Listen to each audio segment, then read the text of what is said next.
We are introducing a vending machine that can conveniently be placed in bus terminals, railway stations, shopping malls, educational institutes, etc. Our main objective is to make use of automation technologies in common man's life. This would result in a reduced rush in public places for shopping and help travelers by providing 24/7 service, enabling reduced hassle-free shopping. System description. The system is made to vend out products. When the coin is inserted, the coin acceptor reads the coin and gives out a signal directly to Arduino. The Arduino reads the incoming signal and gives an instruction to the servo motor. When the motor starts working, the shaft connected to the motor starts to rotate. Further, the coil is connected to the shaft and starts to rotate.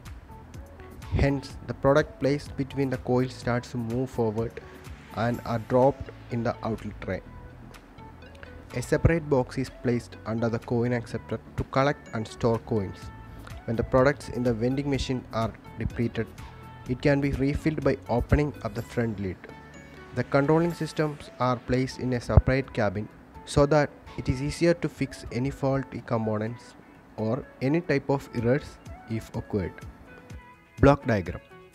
Here we have an Arduino that will coordinate the system. A display is incorporated to show the relevant information. Servo motors are used for rotating the helical spring and drop the items. A coin acceptor is connected to the Arduino by using a 12-volt power supply.